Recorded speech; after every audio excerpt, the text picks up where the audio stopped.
Ain't no love like a real love, but it goes so fast. All tied up like a captive. I'm on to you. Used to pay to my mom life, standing on rainbows, playing it cool. I haven't felt this in ages, and I know my patience. So won't you please stay a bit longer? You're making me stronger, making me stronger. Stay a bit longer. You're making me stronger, making me stronger. You're stronger.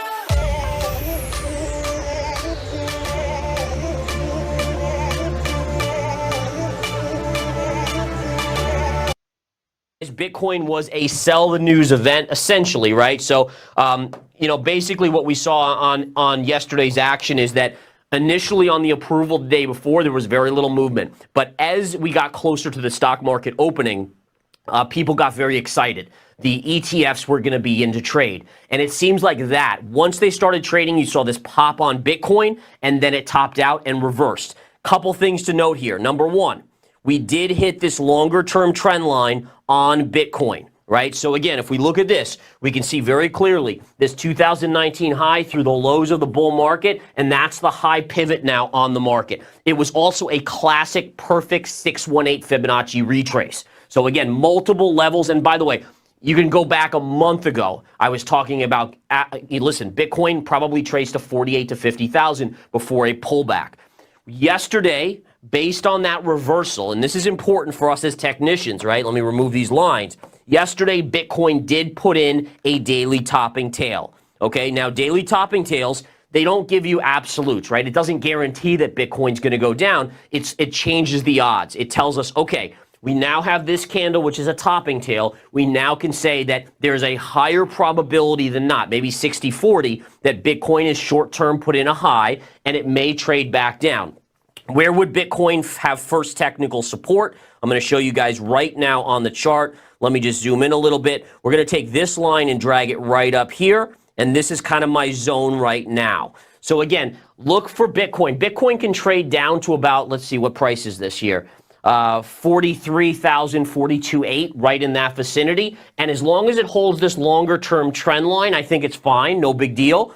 But if it breaks that 42.8 and trades below, you're probably going to 38,000. And then if that breaks, then we have to start talking about potentially 30,000. That might sound ludicrous, but again, I'm a technician. Unless 38 breaks, 30,000 really is irrelevant. If that breaks, then we start looking at the charts and gathering the data.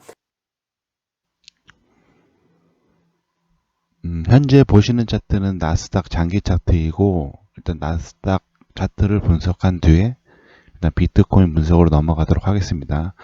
자, 보시게 되면 나스닥이 상당히 많이 올라왔죠. 장기 차트 1986년부터 차트인데, 자, 보시게 되면 앞전에 이 1998년부터 2000년 이 구간이 어느 구간이었냐면, 주식을 오래 하시는 분들은 아시겠지만, 이 당시에 닷컴 버블이에요. 닷컴 버블 때 증시가 상당히 빠른 속도로 올라왔다가 닷컴 버블이 꺼지니까 그 상승분을 그대로 다 반납했던 시점이죠. 그러고 나서 꾸준히 상승을 한 시점이고, 자, 장기적으로 흐름을 크게 보시게 되면, 제가 보는 관점으로는 나스닥은 이제 버블이 꺼질 가능성이 높다라는 거죠. 왜냐하면 이 기술적 분석으로 보시게 되면 추세선 작도를 닷컴 버블의 고점을 축으로 해서 이렇게 추세선 작도를 하게 되면, 물론 비트코인이 나스닥이 금리 인상 쇼크를 맞고 다시 상승을 하긴 했지만, 현재 나스닥 가격에 있어서 상당히 강한 저항 구간에 거의 진입해 있다라는 거죠. 이제 저항 라인이 거의 얼마 안 남은 시점이라는 거죠. 어떻게 나스닥에 있어서 가장 강한 저항 라인이 현재 얼마 안 남은 시점에 이 구간은 사실상 제가 보는 관점으로는 돌파하기는 힘들 거라 보여져요. 돌파하기는 힘들 거라 보여지고, 그럼 상당히 강한 저항 구간이기 때문에 나스닥이 브레이크가 걸리는 시점, 중장기적으로 브레이크가 걸리는 시점을 예측해 보자면 동각으로 움직이는 동각 추세를 하단에 작도로 해서 보시게 되면 최소 이 나스닥이 본격적인 쇼크가 와서 지지라인에 걸리기 위해서는 금리 인상 쇼크의 저점 라인까지 밀어낼 수 있다라는 거죠. 금리 인상의 쇼크, 이 저점 라인까지 밀어낼 수 있다라는 거죠. 현재의 저항 라인을 돌파하지 못한다면. 그리고 제가 보는 관점으로는 이 저항 라인은 2000년 닷컴 버블부터 시작했던 이 추세선이기 때문에 사실상 돌파하기는 힘들 거라고 보고 있는 거죠. 뭐 이런 식으로 조정이 들어오겠죠. 이 저항 라인이 이제 거의 진입한 시점이고, 저항 라인에서 본격적인 조정이 들어오게 된다면 직전에 금리 인상 저점까지 밀어내야지만 나스닥이 단기적인 브레이크가 걸릴 가능성이 높다라는 거죠. 이렇게 되면 뭐 전 세계적으로 증시, 어떻게 보면 미국이 대장이죠.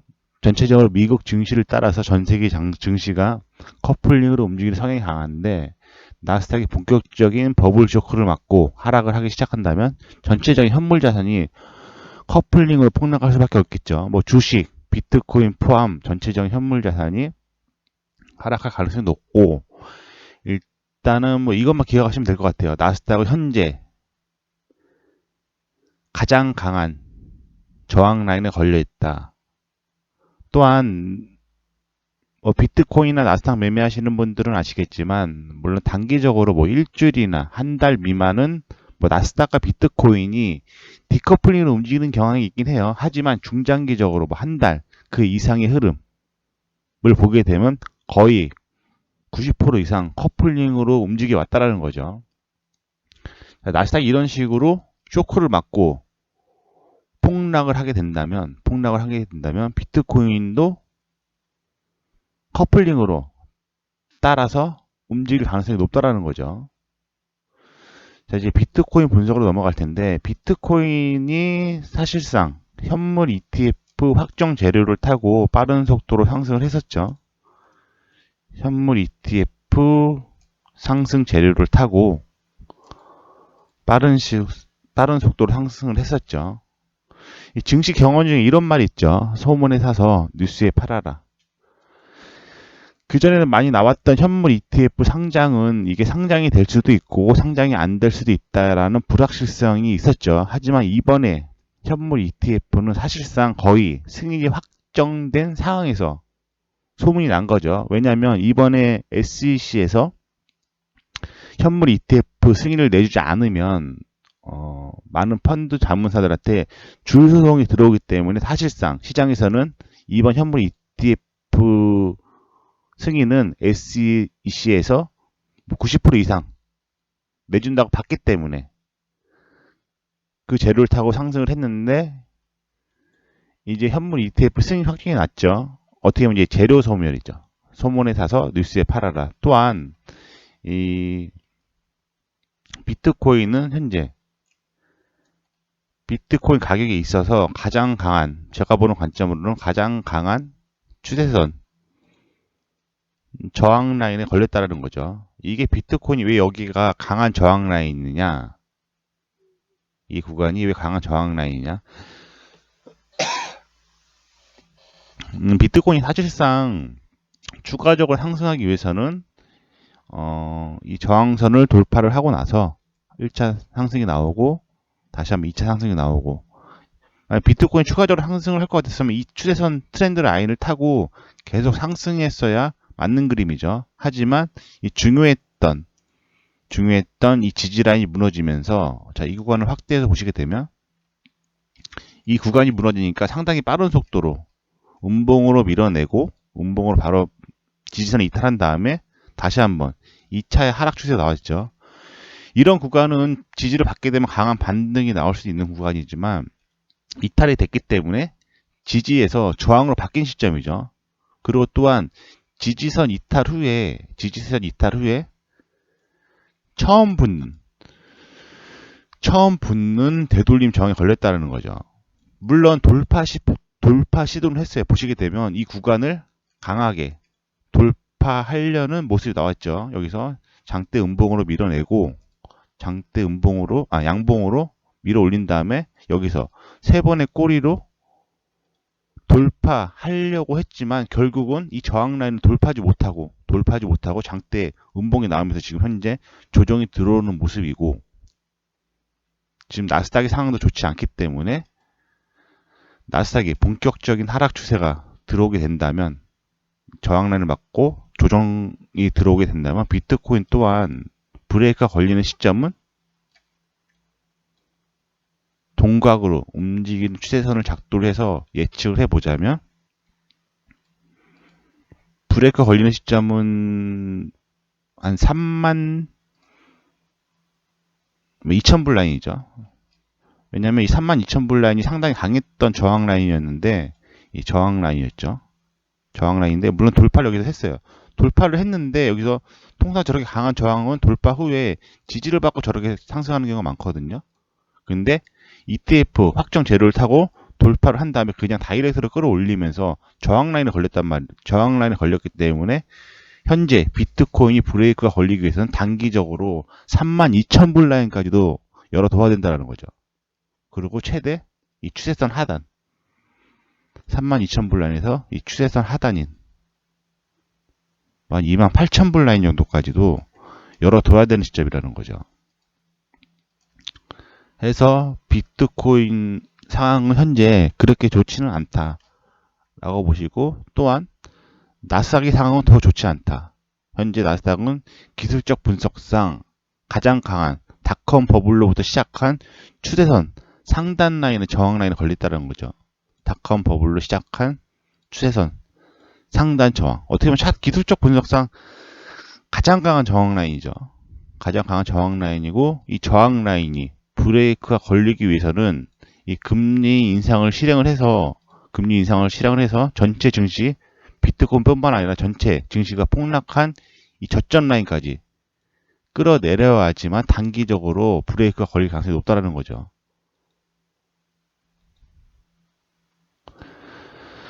그래서 현재는 현물 포지션은 물량을 줄이는 게 맞아 보이는 시점이고, 해외 선물이나 비트코인 마진으로 대응하신다면 반등 시 매도로 진입을 한 뒤에 이 중장기적으로 추세를 타고 끌어내리는 전략을 취해서 수익을 극대화하는 구간으로 보여지니 참고하시기 바랍니다.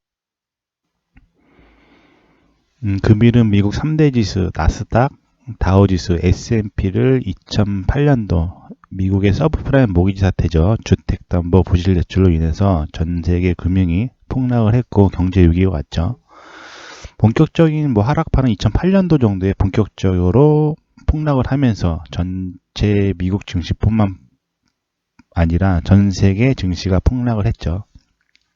자, 이걸 왜 설명드리냐면 현재의 나스닥의 버블, 오늘은 진폭으로 계산을 해서 볼 텐데 현재 나스닥이 얼마만큼의 버블이 꼈는지, 그리고 또한 버블의 끝 지점에 와 있을 가능성이 높은지 일단 분석을 해 보도록 하겠습니다. 지금 보이는 2008년도에 전체적으로 주식 오래 하신 분은 아실 거예요. 2008년도에 미국에서 주택담보 부실 대출로 인해서 전 세계적으로 글로벌 경제 위기가 왔죠. 자, 이때 당시에 미국의 3대 지수 나스닥 같은 경우도 보시게 되면 2008년도 당시죠. 자, 이 당시에 보시게 되면 나스닥 수치 같은 경우도 2007년도 고점 대비 상당히 단기간에 빠졌죠. 단기간에 얼마만큼 빠졌냐. 자, 고점 대비 글로벌 서브프라임 모기지 사태가 터지면서 고점 대비 대략적으로 54% 정도가 빠졌죠. 또한 아까도 말씀드렸다시피 다우지수나 S&P 그리고 나스닥은 커플링으로 움직이며 상승의 속도나 하락의 속도가 약간 틀릴 수는 있어도 거의 100% 커플링으로 움직입니다. 이건 참고해서 들으시면 될 것 같고, 서브프라임 모기 사태가 터지니까 일단 나스닥 같은 경우는 고점 대비 대략적으로 54% 정도가 빠졌고, 뭐 S&P 지수 같은 경우도 2008년도 보시게 되면 자, 고점 대비 나스닥과 비슷하게 뭐 한 57% 정도 하락을 했죠. 그리고 다우지수도 보시게 되면 2008년도 당시에 고점 대비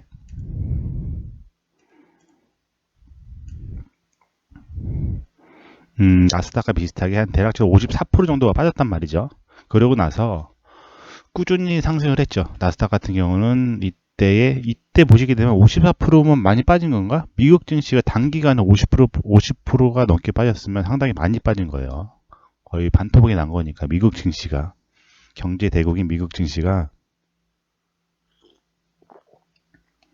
단기간에 50% 폭락을 했다는 건 그래서 글로벌 경제 위기라고 했죠. 2007년도 8년도 당시에. 그러고 나서 나스닥은 꾸준히 상승을 해서 얼마만큼까지 상승을 했느냐. 자, 지금 상당히 많이 상승을 했죠. 이때가 서브프라임 모기지 사태인데 지금 모기지 사태 이후에 지금 신고가 부분에 붙어 있죠. 자, 모기지 사태의 저점 대비 현재 나스닥은 얼마만큼 상승을 했느냐를 보시면 대략적으로 저점 대비 지금 나스닥의 상승폭을 보시게 되면 뭐 대략적으로 한 1670% 정도 이 수치가 나오죠. 이 글로벌 경제 위기가 오니까 나스닥, 다우지수, S&P는 전체적으로 다 50% 이상 똑같이 폭락을 한 뒤에 나스닥을 보시게 되면 대략적으로 한 1600%, 한 16.7배 정도 상승을 했죠. 16.6배 정도가 한 7배 정도 상승을 한 시점이고, S&P는 아까도 말씀드렸다시피 똑같이 폭락을 한 뒤에 이때 서브프라임 모기지 사태를 맞고 나서 똑같이 폭락을 한 뒤에 얼마만큼 상승을 했느냐를 보시게 되면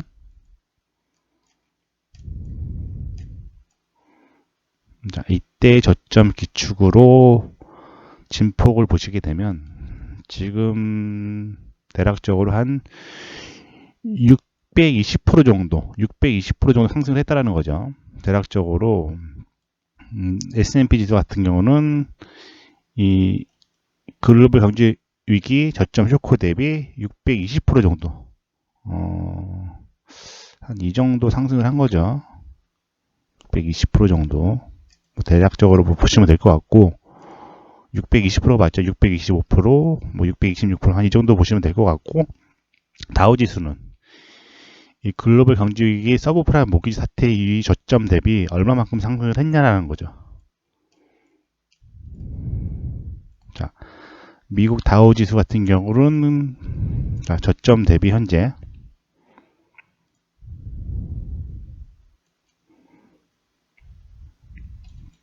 대략적으로 뭐 한 480%, 한 490% 정도. 잠시만요.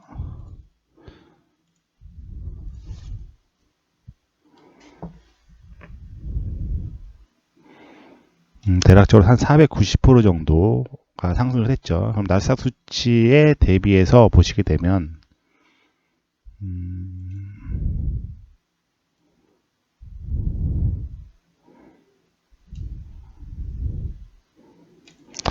한 이 정도, 한 490% 정도면 이걸 약간 올리고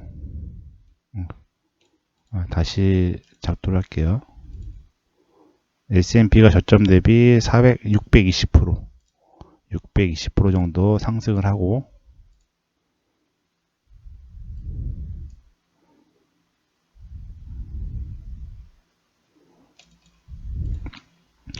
다우지수가 저점 대비 한 480% 정도 상승을 했죠. 자, 여기서 중요한 건 뭐냐면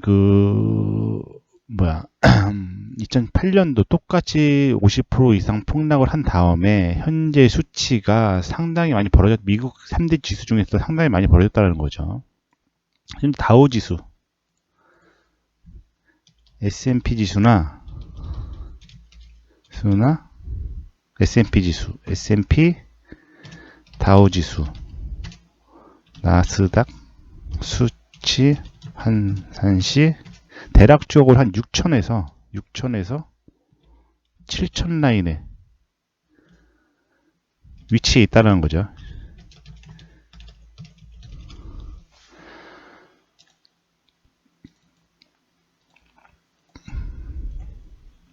자, S&P나 다우지수는 나스닥 수치 대비 현재 자, 이쪽 라인은 버텨 있다는 거죠. 지금 좀 전에 설명드렸죠. 다우지수 같은 경우는 그 글로벌 경제 위기 당시의 폭락 대비 현재 뭐 480% 정도. 그리고 S&P 지수는 이게 S&P죠. S&P 반등폭. 이 반등폭.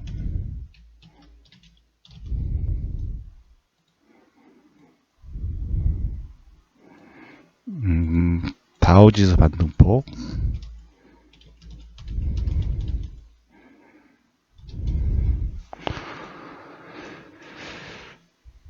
자, 이 정도의 반등폭을 지금 이 3대 지수가 보여주고 있는데, 지금 나스닥 같은 경우만 나홀로 16.6배 정도 지금 상승을 했다라는 거죠. 지금 이 정도로 상승을 했고, 자, 그러면 여기서 설명드렸다시피, 야, 저렇게 상승을 해서도 더 갈 수 있지 않느냐 라고도 반문할 수 있겠지만, 현재 이렇게 상승할 거였으면 다우지수나 물론 나스닥이 기술주기 때문에 반등폭이 큰 건 사실이에요. 다우지수나 S&P 대비 기술주인 나스닥의 반등폭이 큰 건 사실이지만, 이게 추가적으로 미국 쪽에서 증시가 더 상승하기 위해서는 다우지수나 S&P 지수가 저런 식으로 밑에서 받쳐줘야 된다는 거죠. 이런 식으로 밑에서 받쳐주게 되면 더욱더 상승을 할 수 있겠지만, 현재 S&P나 다우지수의 반등폭이 어느 정도죠? 지금 못 받쳐준다는 거죠. 못 받쳐주고 있는 상황이기 때문에, 일단 뭐 제가 보는 관점으로는 현재 나스닥은 상당히 버블일 가능성이 높고, 이 버블이 꺼지게 되면 최소, 자, 이 저점 구간이 어느 구간이죠? 이 저점 구간이 그렇죠. 이 버블이 꺼지게 되면 최소 이때가 언제였냐면, 이게 왜 폭락하는지 뭐 다들 아시겠지만, 이 고점 구간에서 미국의 쪽에서 금리 인상을 실행을 했죠. 금리 인상을 실행을 하면서 시중에 풀었던 달러 자금이 회수가 되면서, 유동성 자금이 회수가 되면서 폭락을 했고, 이 나스닥 버블이 꺼지게 되면 제가 보는 관점으로는 최소 이 금리 인상 쇼크의 저점까지 빠질 가능성이 상당히 높다라는 거죠.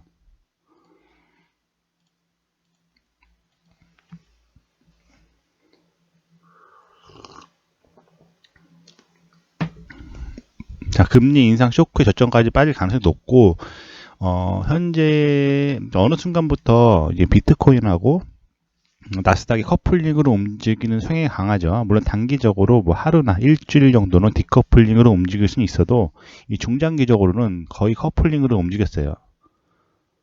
이때 당시에도 나스닥이 폭락을 하니까 비트코인도 같이 폭락을 했고, 이 저점 구간에서 밀고 올라가기 시작하니까 비트코인 현재 반등을 시도 중에 있는 거죠. 중장기적으로는 거의 현재 90% 이상 나스닥과 커플링으로 움직여요. 중장기적인 큰 흐름으로는. 그럼 나스닥이 본격적으로 조정이 들어오게 되면,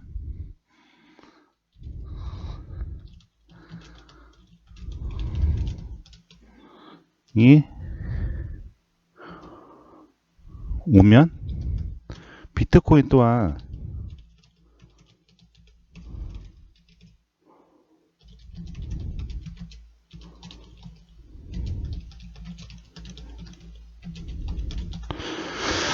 나스닥이 본격적으로 조정이 들어오게 되면 비트코인 또한 조정이 불가피한 시점으로 현재 보여지는 시점이에요. 자, 그러면 이렇게 또 이렇게 말씀하시는 분들 계시겠죠. 왜 현재의 시점이 나스닥의 고점일 가능성이 높냐? 이 수치로만 보시면 이해가 안 되실 수 있어요. 자, 이 수치는 잘 기억하시고 왜 현재의 나스닥의 이 고점 구간이 버블의 끝 지점일 가능성이 높느냐? 자, 흐름을 좀 더 크게 보시게 되면 이제 전체적으로 일단 삭제를 할게요. 전체를 삭제를 하고 흐름을 좀 더 지금 보시는 차트는 뭐 2010년도부터 차트니까 나스닥이 2010년도부터 주봉 차트인데 흐름을 좀 더 크게 보게 되면 이 앞전에 이 산처럼 솟는 구간이 있죠. 이 산처럼 솟은 구간. 자, 이 구간이 어떤 구간이었냐? 2000년 초반 당시에 닷컴 버블이죠. 미국 닷컴 버블이 발생을 했고 닷컴 버블을 타고 급등하던 미국 주가가 닷컴 버블이 꺼지니까 상승폭을 그대로 다 반납을 했죠. 반납을 했던 거의 80% 이상 폭락을 했죠. 이 닷컴 버블의 자, 고점. 자, 추세선은 고점과 고점을 연결해야 두 개의 고점이 나와야 추세선이 작동가 되고 아니면 두 개의 저점이 나와야 작동을 할 수 있는데 이 흐름을 좀 크게 보시게 되면 이때가 어떻게 보면 미국 사상 신고가 구간이죠. 이때 코로나 쇼크가 발생을 했고 여기서 미국에서 다시 한번 경제 위기가 오니까 시중에 돈을 무한대로 풀어내는 양적 완화를 실행을 했죠. 양적 완화를 실행을 하면서 두 번의 고점이 나왔는데 자, 두 개의 고점이 나왔기 때문에 이런 식으로 원래 작동을 할 수 있었겠죠. 이 고점과 고점을 연결하는 추세선을 작동을 할 수 있었겠죠. 어떻게 보면 되게 의미 있는 고점 구간이죠. 앞전은 2000년도 초반, 어떻게 보면 이때도 마찬가지로 미국의 신고가죠. 닷컴 버블의 신고가, 버블 신고가고 이때는 양적 완화의 신고가죠. 자, 이렇게 두 개의 고점을 연결해서 작동을 할 수 있겠고 이 고점 구간에서 금리 인상을 실행을 하면서 고점에서 금리 인상을 실행을 하면서 고점에서 폭락을 했죠. 폭락을 하고 지금 현재 보시게 되면 다시 한번 이 시간 조정이 거치면서 지금 전고점을 돌파하긴 했어요. 양적 완화의 전고점을 돌파하긴 했는데 그동안 이 빠졌던 기간 동안 빠져서 올라오는 기간 동안 이 추세선이 저항대가 계속 올라가고 실질적으로 저항대가 계속 올라가면서 현재 세 번째 저항 구간에 붙었다라는 거죠.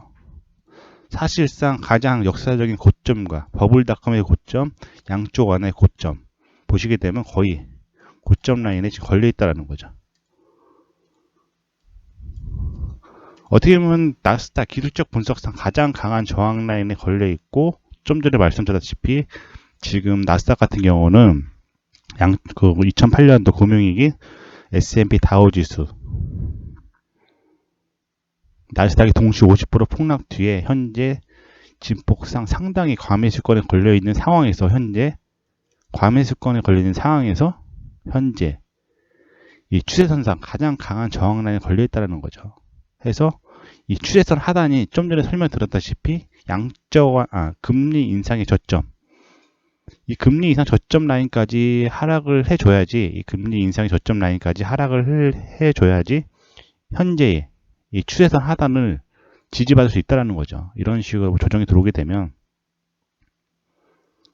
최소 장기적으로 물론 얘가 빠질 때 뭐 이렇게 원웨이로 빠질 가능성도 있겠지만 쭉 빠질 가능성도 있겠지만 이렇게 빠지는 경우는 거의 없어요. 극히 드물긴 한데 이런 식으로 빠지겠죠. 하락폭은 깊고 반등폭은 짧고 하락폭은 깊고 반등폭은 짧고 하락폭은 길고 반등폭은 짧고 하락폭은 길고 반등폭은 짧고 이런 식으로 조정이 들어오면서 장기적으로 하락할 수 있다는 거죠. 그래서 현재 나스닥의 상황이 좋지 않고 나스닥이 본격적으로 현재 저항 라인을 돌파를 하지 못하고 조정이 들어오게 되면 직전의 저점까지 하락할 가능성이 높고 이렇게 되면 커플링으로 움직이는 비트코인 또한 조정이 불가피하다라는 거죠. 그래서 일단은 뭐 전체적으로 잘 한번 생각을 해보시고 잘들 대응하셨으면 좋겠습니다.